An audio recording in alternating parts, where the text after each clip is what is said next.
fire signs. How are you? Happy December and happy birthday to my December Sagittarius babies. Happy birthday. One of my best friends is a December Sagittarius. But this is a reading for Sagittarius, Aries, and Leo. Let's see what December has in store for you. You're starting off the month with your energy, with fire, fresh, fun energy. And then we're slowing it down. We're cooling off with some Capricorn Earth energy. It's the holiday season. It's a busy time. So let's just see what it has in store for you, starting with Sagittarius. All right, once again, happy birthday, Sagittarius.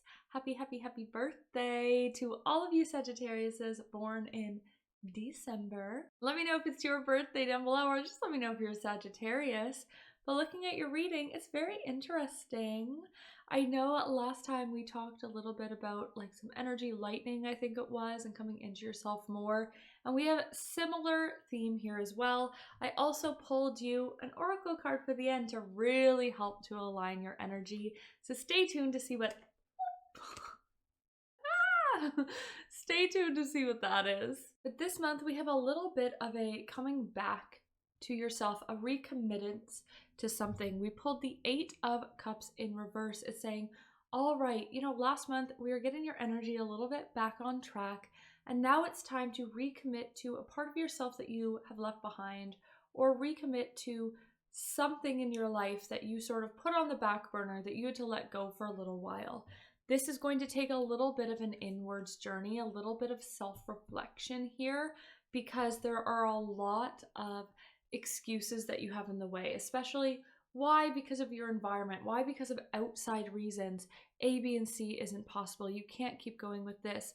But the thing is that when you look at the 8 of Swords, there's no one keeping you there. These excuses are just ideas in the mind. I know it's a bit of a call-out card, but these excuses aren't as big, aren't as scary as you're making them out to be. So it's time to go turn inwards, go on this inwards journey. No amount of external validation, external support, any of that is actually going to make a difference for this specific thing. It's saying it's time to sort of get out of your own way. And when you do, when you commit to this thing, recommit to yourself, when you get out of your own way, we have a huge shift. We have the Death card and the Tower card, which I know seems terrifying. But what this is saying is the necessary ending of a cycle to go towards the sun, to head towards your manifestations, the things you want to call in. And the Tower is shaking things up to help you get there. Your foundations are shaky. This could be a move. This could be a shift. Sometimes this is something you really want to have happening, but it changes a lot of your external world. It's talking about getting out of your own way, realizing nothing is actually stopping your external world, so you can actually begin to change it. I really see fresh energy coming in, a new start, a feeling of excitement again, because we have the Fool and the Star. This is a brand new path that you're heading towards, where you feel like the star of your own show again. I feel like you've lost that for a little bit. You felt like maybe you're always acting for other people, or you're acting just to sort of get by. Maybe there was a bit of fight or flight mode. Maybe you were always giving to someone else and you always felt like your wants, your needs, your desires came secondary, came last. But this is saying, no, this is a fresh start and it's about you. You're allowed to be selfish this month. For some of you, it's your birthday. You're allowed to be selfish this month. So just get in that energy, get in your energy, and start to put yourself first this month and start to reconnect to those things. Like we said, it's a personal journey. And you should feel that these are like the same coin but opposite energies. This is shining bright and outwards and being like, my life, I'm a star. And this is going inwards and shining that light in those darker places so you can feel more comfortable within yourself. This is going to help you align with your energy so much. The Queen of Cups is like alignment, flow, sitting back and feeling like life is going the way you want it to. And there's also the Knight of I can't hold on to the cards today. There's also the Knight of Pentacles, which is all about falling back in love with your life again and feeling that love. Falling in love with the abundance of your life, falling in love with how much you really have around you, day to day again. It's this like romanticism of your life again, especially with how rich you really are. And it means that with this Tower decision, you will be facing a decision probably, you know, it could be at any point of the month. This is the last card. So some of you, like for a majority of you, it's probably at the end of the month, but you are facing a decision. And it's with that Tower moment. It's with this change that is to come, right? And it's saying that you can't actually choose wrong. Even if it feels like you can, you can't. Yes, there are lessons down some and blessings down other decisions, but they're all things you're going to have to learn or get eventually. So the better thing is to just move through them, make the decisions, go. You are aligned. Once you step into this new energy, you are aligned. So listen to that intuition. That decision, while it might not be easy, it should be easy. Like it might not feel easy. You might be getting stuck and overwhelmed, but it's like truly, you know, you're just more afraid to make the decision. And then we have your final card. It is the snake. You can use this as a sign this month if you want, but let me just look at the book because I don't have all 78 animals memorized. This is an earth sign, so you know, this is earth energy, so it might mean that Capricorn season, you know, it is a time where things are really going to happen. The end of the month, I really feel like is big for you, right? Coming back to yourself, making those decisions. And the snake is really about this. It's guardian of unawakened magic and creative potential. The snake is a symbol of our highest potential. It is said that Shakti, our creative life force, lies dormant at the base of our spine in the form of a coiled snake. Regardless of whether this image rings true for you, it's well worth considering the amount of unawakened or untapped potential within. What could life look like if you woke it up? How could you stir it from slumber? Make haste. The snake card appears when there's no more time to waste. When in balance, you'll feel prosperous, creative, charismatic, bright, awake. When out of balance, you're going to start and stop many things. It's this frozen energy, right?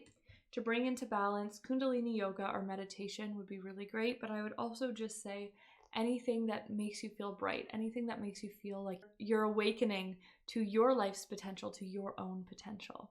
So that's what I've got for you today, Sagittarius. I hope you enjoy it. I hope this really, you feel awake, you feel alive, you feel like you again this month. And now let's move on to Aries. Happy December, Aries. Interesting cards. I'd say let's just jump into it. I really feel like you're fighting yourself recently. There's this reversed Page of Cups, meaning like you feel like you've either stagnated a little bit or like you're kind of moving backwards, especially like emotionally. Like maybe you've felt a little bit of a regression of happiness, a little bit of regression with your mental health, a little bit of regression just with your confidence and surety and where you're going. This is because you're placing a lot of judgment on yourself. You're really judging yourself for not being in this place, especially I think for a lot of you it's financially, but maybe it's just like with things that you wanted, with, you know, maybe you expected yourself to have a home, maybe you expected yourself to have a certain job, maybe you expected yourself to be making a certain amount of money, being able to support certain people, and it's saying you're putting a lot of judgment on yourself with finances, with things, with achievements, and really tearing yourself down because of it. And it's so interesting here because we have this like inner critic, this nagging voice, inner mean girl being like, you're not good enough, you're not far enough, you're not doing enough. And then you also have this other entity in your mind that's super defensive. And you're like, well, it's because of the economy. It's because of blank, blank, blank. It's not my fault. If I was born in a different time, if this had, you know, made these decisions 5 years ago, things would have been different. And so you're very defensive. It's like you're attacking yourself and then you're defending yourself, but you're not defending in yourself of like, I'm enough. You're putting excuses sort of like outwards, like this is why it's not possible. This is why I'm not doing it. And as a result, you've sort of fallen out of love with your own voice. It's like you don't like to share your opinions as much. You don't feel like you're as clear as where you want to go. You don't like to be with your own thoughts. Maybe you find yourself being extra social or watching extra TV, YouTube. You're trying to numb your mind. You're trying to not listen. Maybe you're doing other things. You're leaning on vices. It's like you're not in love with that voice because it's always fighting.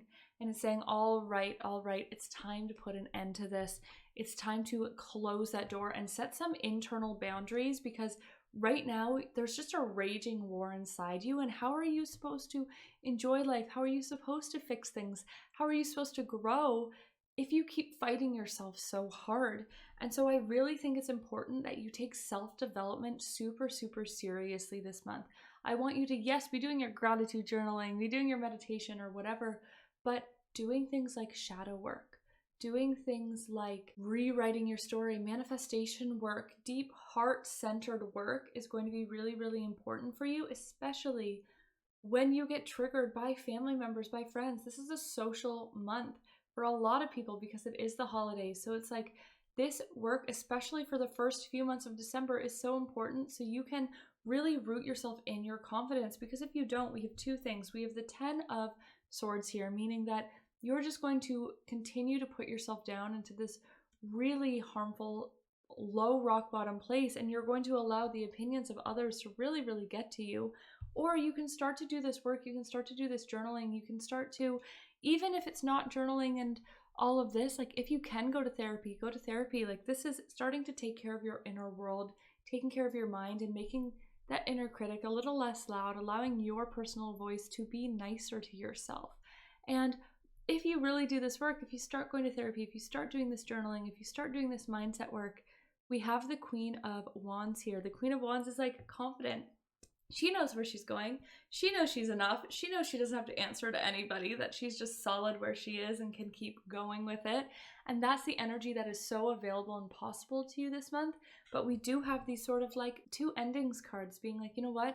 It's in your hands. And while that might feel really difficult, and I'm sorry to sort of like be harsh and be that bearer of bad news, it's like, it's time to really take the way you're speaking to yourself and the expectations and the judgment you're putting on yourself seriously, because you're being really hard on yourself. And for some of you, this is going to be, you know, it's a collective reading, so a lot harder than others. But regardless, Aries, you are being too hard on yourself, even if it's at a smaller level. So I want you to really start to shift this month if you can, because you deserve it. You deserve to not always be in this fighting thing within your mind. And now I pulled an oracle card to tell you the energy of the month, and you got the stingray. Look at those beautiful chakras up the spine. You got the stingray here. And I don't have them all memorized, so I am going to bring it up, but this is water energy, so it's about that flow. Flowing with your energy more, right? Oh my gosh. I love these cards. The keywords here are developing confidence, sense of self, or a spine. The stingray card represents a pivotal point in personal growth. The moment has come when the stingray must decide between the old, easy, comfortable, and familiar, and the new, challenging, uncomfortable, and unfamiliar. Pressure from family and friends. I swear I didn't look at this before. Pressure from family and friends makes the decision even more complicated. No matter what choice is made now, it's inevitable that this dilemma will surface again and again as the force of Dharma growing within this stingray is too strong to ignore.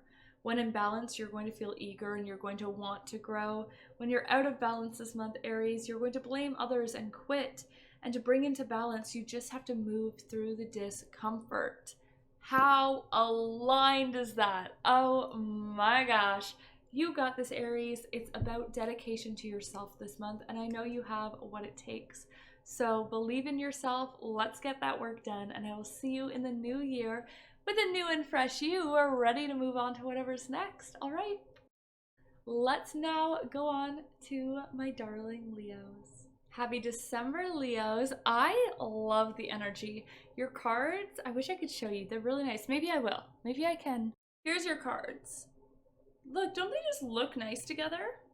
I don't know if this was put back in the same place, but you got to see your cards. I just think, like, looking at them, they have a really nice and cohesive energy. I'm excited to dive into them. I know last month was a lot about, like, all right, no more excuses. It's time. Let's get going sort of energy. Like, it's time to go for those things. It's time to break that stagnancy. And we have the very first card here being the Fool, being, all right, December.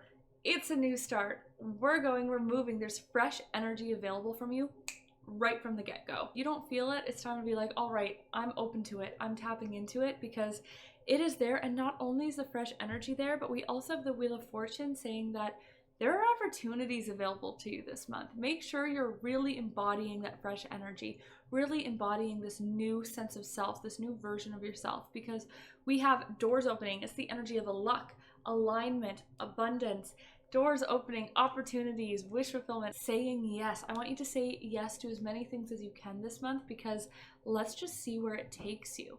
There is a little bit of judgment here, judgment you're placing on yourself, that you haven't been like moving forwards with the flow of life the way you want to, but also like with the ease that you want to. There's a bit of stagnancy here, and you're really placing judgment, and there's a lot of internal battles.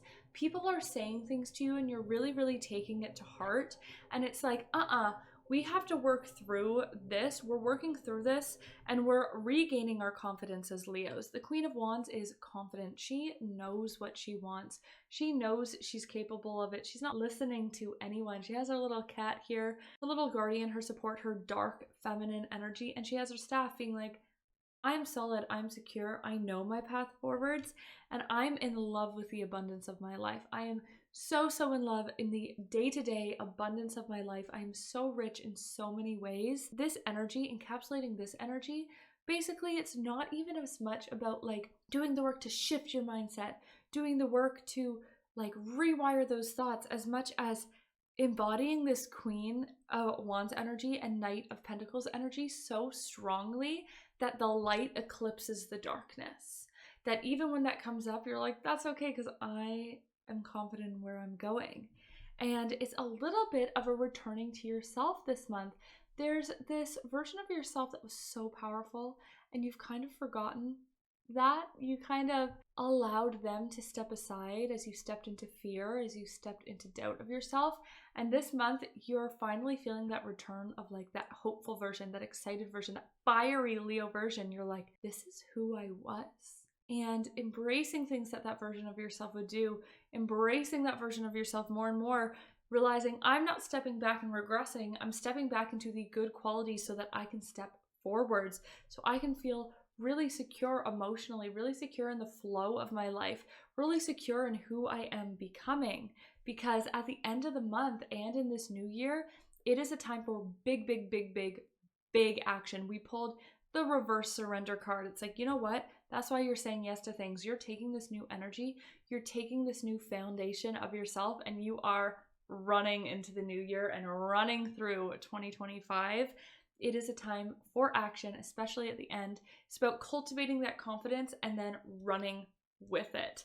Kind of short and sweet for you with the tarot, but I also pulled an oracle card, and you pulled the tiger. There's no lion in the deck, so as soon as I pulled this, because I actually pulled this card first, I was like, ooh, Leo's coming back to themselves, because this is what I see as that like Leo card, because there's no lion. It's like you're remembering your fire, you're remembering yourself, you're remembering your inner lion, your inner ferocity. Now, I don't have them all memorized because there's like 78 animals and they're very specific with how you can align your energy. So we're just going to read them out today. To be honest, I'm surprised there's no lion. I'm like checking through to make sure. Oh, I lied. There is a lion, but I really still felt like this was your lion energy. So I don't know. I lied, but I still think you're coming back to yourself. I think this is the two sides of the coin. There's like that lion, Leo, sun energy. And then when you look at the tiger, it has the moon. So maybe this is just like that darker side of your energy. Yeah, lunar force, ease in darkness, feminine energy. The tiger hunts at night, at one with silence, fearing nothing. This card reminds us to take in the wild darkness to allow the lunar forces to soothe and heal our spirits. Sensuality, receptivity, and devotion are all heightened in the midnight hour, and the tiger takes advantage of these boons. Spend some time in silence this evening, this month, drinking in the potent calm. There's nothing to fear in stillness. There's nothing to fear in stillness and stagnancy, except the awakening of your own power. This more stagnant time, this time where you're figuring yourself out, was just to awaken to your own power. When in balance, you'll feel passionate. You'll feel strong, you'll feel sensual. When out of balance, you'll feel very overstimulated. To bring into balance, candle gazing, lighting some candles. I would also say just like silence, meditation, and working with the moon. Maybe you're being called to work with the moon. There's a great app. It's like $3 a month. It's called the Moon Calendar. Highly recommend if you want to work deeper with the moon. But you've got this, Leos. I'm excited to see you come back to yourself and reclaim your power, awaken to your power like you never have before. You can do it, but you do have to embody. Like, this isn't going to happen on its own. This is active. This is embodying. This is saying yes. This is opening. All right. I hope you have an amazing, amazing December. And that's all I've got. I'm going to do some astrological transits that I think you should look out for. So first off, on December 1st, we have the Sagittarius new moon. It's like, all right, let's embody that. Let's take that on. Let's set some intentions with our fire energy. So I think all fire signs should be aware of that. Also on December 6th, we have Mars retrograding in Leo. So there is this bit of a going backwards, but you know, a lot of you had this sort of going back to yourself moment. So Mars retrograding in Leo might not be like this complete shutdown of your energy, but maybe it's a going back to a version of yourself and finding what parts of them you want to bring back with you. And for any of you who got a really big action-based month, the Capricorn new moon on December 30th is going to be really, really, really important to set goals, to set like career things, to set personal goals, to set the next month, 6 months, and year of your life. So I would really use the Capricorn new moon, especially also we have Leos who were supposed to work with the moon. It's like, use these moon phases to really solidify your intentions to keep that forward momentum. All right, I hope you have a great, great December. Those are just a couple astrological things to look out for. If you want to know more, go watch, I'll put it in the description down below, but go listen to my Divine Gossip Girls December forecast. It's on my podcast that I do with 2 of my lovely friends, and we go through the energy. We go through every single astrological transit and give you a little mini ritual at the end to do to welcome in the energy of December. So go check that out. I'll put it in the link below. But I hope that you enjoyed your readings, and I will see you in the new year. All right.